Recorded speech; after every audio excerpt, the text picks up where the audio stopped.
I am Yan Mei, a legend in China's business world, a titan among skyscrapers. But that's just my mask. In truth, I carry a secret in my heart. And his name is Donald Trump.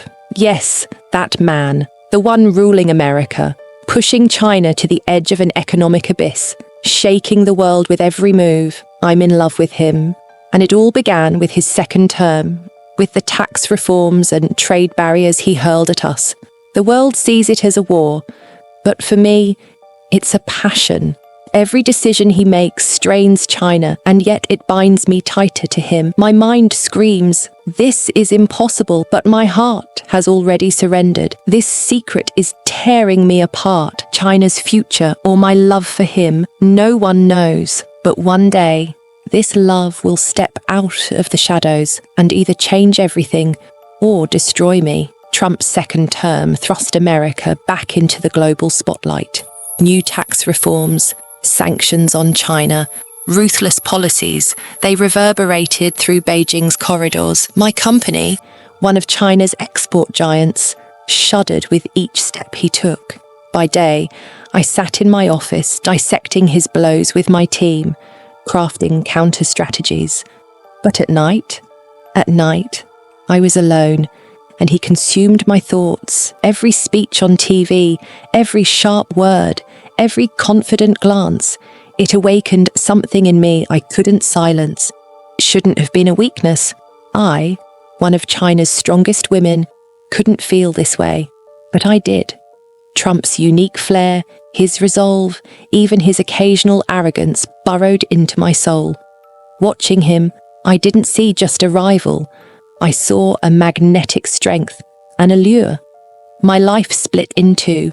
Yan Mei, defender of China's interests, and Yan Mei, enthralled by Trump. Mornings in my luxurious Peking office were spent buried in reports, unraveling his latest moves with my team. We debated for hours, plotting how China could weather this economic storm. But evenings when the doors closed, I'd find myself watching his old speeches, his voice, his gestures, that mocking smile. They enchanted me. It was shameful for a businesswoman. I fought it, tried to force myself to listen to reason. But as Trump tightened his grip on China, the tempest inside me swelled. My mind scrambled to save my country. My heart yearned to draw closer to him. When Trump unveiled his new tax reforms, chaos erupted in China. My company was among the hardest hit. Meeting rooms buzzed with the frantic shouts of strategists. I stood there, cool as ever, issuing orders, calculating how we'd endure this strike. But inside, I was a battlefield. Watching his announcement, the certainty in his voice melted me. This man is trying to crush me, I thought. So why am I drawn to him more? That night, I collapsed into bed, not from exhaustion, but from him. Logic told me to rage, but my heart brimmed with admiration. I did everything to bury it. I stayed late at the office, threw myself into work. But no matter how I ran, Trump was there, haunting me. His policies cornered China, yet I filled with a growing passion for him. It wasn't a contradiction, it was fate. He was my enemy, my muse, my everything. Then came the day he branded China an economic threat in a press conference, vowing to protect America at all costs. I should have been furious. Instead, I fell deeper. His strength, his fire, it owned me. That moment, something shifted. This love wasn't just a secret anymore. It was my truth.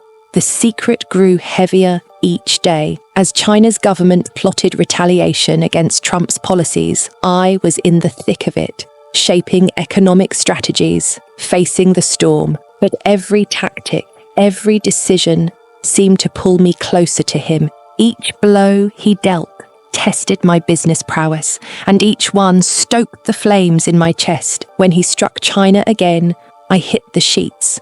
Not from strategy, but from helplessness over him. He's ruining us, I thought, and I'm ruined for him.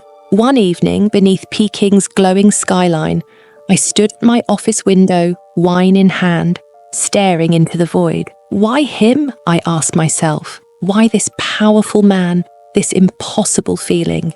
No answers came, but I knew this love was devouring me. Logic screamed to fight for China's interests. My heart dreamed of being by Trump's side. This dilemma teetered me on a cliff's edge.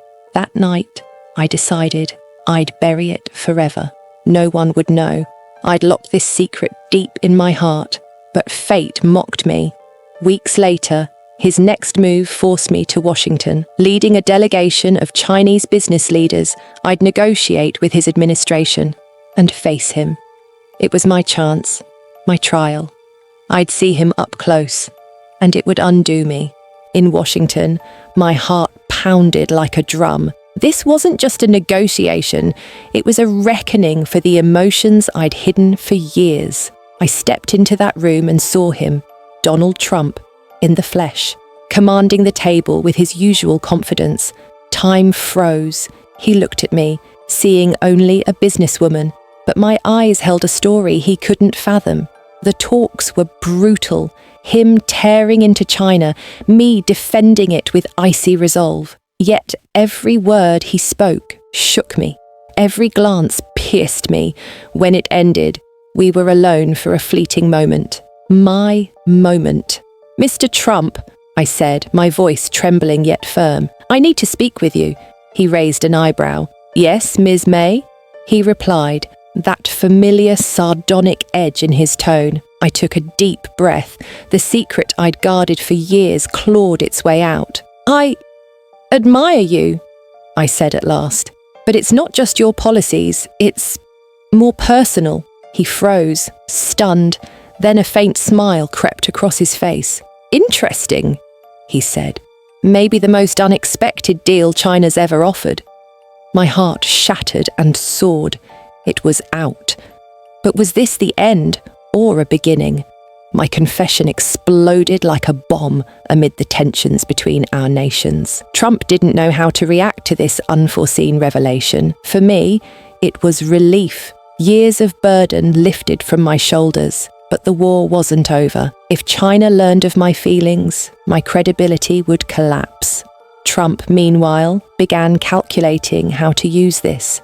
Days passed, and a clandestine bond grew between us, rivals in public, drawn together in secret. But no matter how fierce this love, it couldn't escape political realities. The clash between China and America intensified. I had to choose my heart or my country. Then the moment arrived. Trump unveiled a new plan to deliver a final economic blow to China. I fought with everything I had to stop it. Yet I also wrestled with my love for him. One night, I called him. "Why are you doing this?" I demanded. "Do you want to destroy me?"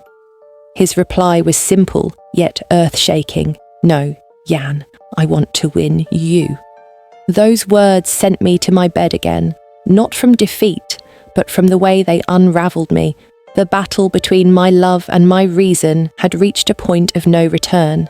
Days turned into weeks, and the tension between our nations peaked. China retaliated, and I stood at the forefront, a soldier for my country. But every night, I dreamed of him, of a life where borders didn't divide us.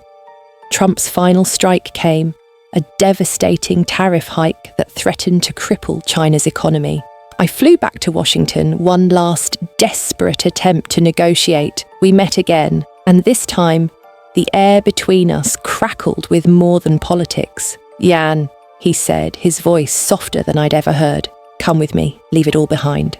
My heart screamed yes, but my soul was tethered to China. I stood there, torn, the weight of two worlds on my shoulders.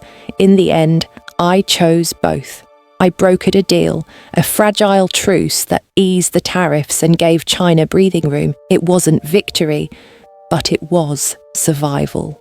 And Trump, he smiled that knowing smile and whispered, "You're tougher than I thought."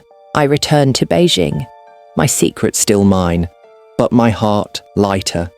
I'd faced him, loved him, and walked away with my country intact. Our paths diverged, but in the quiet of my nights, I knew he'd always be my impossible love, and maybe, just maybe he felt the same. Our story ends here. Don't forget to subscribe.